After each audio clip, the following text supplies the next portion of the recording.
চলছে ছাত্রছাত্রীদের মর্জি মাফিক। 6:30 বিদ্যালয় শুরু হবার কথা, কিন্তু সে জায়গায় দেখা যাচ্ছে যে ছাত্রছাত্রীরা বিদ্যালয়ে আসছেন 8:30 নাগাদ। এবার এই ছবি দেখা গেল চরিলামের আড়ালিয়া স্কুলের প্রাথমিক বিভাগে, যেখানে কুম্ভ নিদ্রায় আচ্ছন্ন হয়ে পড়েছেন বিদ্যালয়ের শিক্ষকরা। বিদ্যালয়ে আসার ক্ষেত্রে ছাত্রছাত্রীদের সময়ের কোনো বালাই নেই। 6:30টার জায়গায় 8টায় এসে উপস্থিত হচ্ছেন ছাত্রছাত্রীরা। আর তাতেই একদিকে বিদ্যালয় পরিদর্শকের ভূমিকা, অন্যদিকে বিদ্যালয়ের শিক্ষক এছাড়া প্রধান শিক্ষকের ভূমিকা নিয়ে উঠছে প্রশ্ন।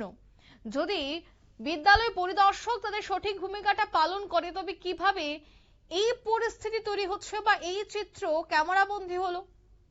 তবে কি সত্যি বিদ্যালয় পরিদর্শকরা বিদ্যালয় পরিদর্শন করছেন?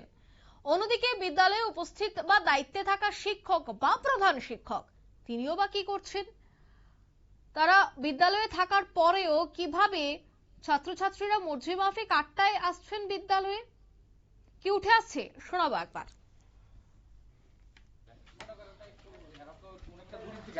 হ্যাঁ, তাই রাজঘাট তাই 2.5 কিলোমিটার। তারা তো এদিক থেকে আইছে রাজীব কলোনি। আমি তারা মানে যত কথা কইলো এরা পরিবর্তন হয় না, ওইটাতে না যে টাইম মতো এরা স্কুলে আয় না কোনোদিন।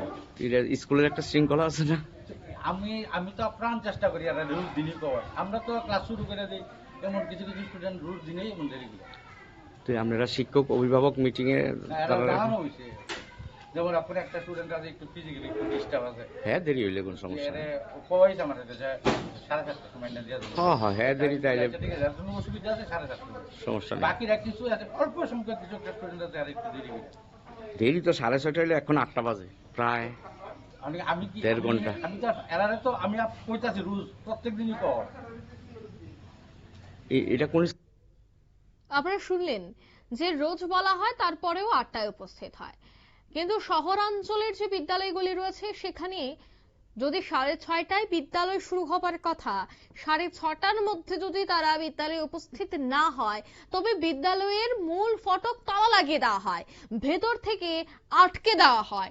ছাত্রছাত্রীরা দেরি করে আসলে তারা বিদ্যালয়ে প্রবেশ করতে পারে, তাদেরকে সেই গেট থেকে বাড়ি ফিরে যেতে হয়, কারণ প্রত্যেকটা বিষয়ে শৃঙ্খলা রয়েছে। কিন্তু এক্ষেত্রে এই বিদ্যালয়টি কেন ব্যতিক্রম? শহরের যদি বিদ্যালয়গুলি সময় মতো ছাত্রছাত্রীরা বিদ্যালয়ে উপস্থিত হয় এবং সেই শৃঙ্খলাটা মানে, কারণ তারাও জানে যে বিদ্যালয়ে কর্তৃপক্ষ যদি বিদ্যালয়টাকে সময় মতো বন্ধ করে দেয়, তবে তারা সেই বিদ্যালয়ে যেতে পারবেন না বা তারা ক্লাস করতে পারবেন না। সেই শৃঙ্খলা মেনে কিন্তু তারা সময় মতোই বিদ্যালয়ে উপস্থিত হচ্ছেন। তবে কেন এই জায়গায় চরিলাম আড়ালিয়া হাই স্কুলে এইভাবে ঢিলেঢালা পরিস্থিতি? এর জন্য দায়ী কিন্তু সম্পূর্ণ বিদ্যালয় কর্তৃপক্ষ, বিদ্যালয় পরিদর্শক। এছাড়া এই পুরো ঘটনা কেন সঠিকভাবে দেখা হচ্ছে না তার জন্য দায়ী এককভাবেও শিক্ষা দপ্তরের আমলারা, আধিকারিকরা। অন্যদিকে অভিভাবকরাও, তারাও কেন তাদের বাচ্চাদের সঠিক সময় বিদ্যালয়ে পাঠাতে পারছেন না, এ নিয়েও কিন্তু নানা প্রশ্ন উঠতে শুরু করেছে। তবে এই বিদ্যালয়ের শৃঙ্খলা কবে ফিরে আসে, কবে সত্যি সময় মতো ছাত্রছাত্রীরা বিদ্যালয়ে উপস্থিত হয়, সেটাই এখন লক্ষ টাকার প্রশ্ন। এই মুহূর্তের সংবাদে পৌঁছতে আমাদের পরবর্তী নিউজ এবং আপডেট দেখার জন্য অবশ্যই চোখ রাখবেন শুধুমাত্র নিউজ ভ্যানগার্ডের পর্দায়। ধন্যবাদ।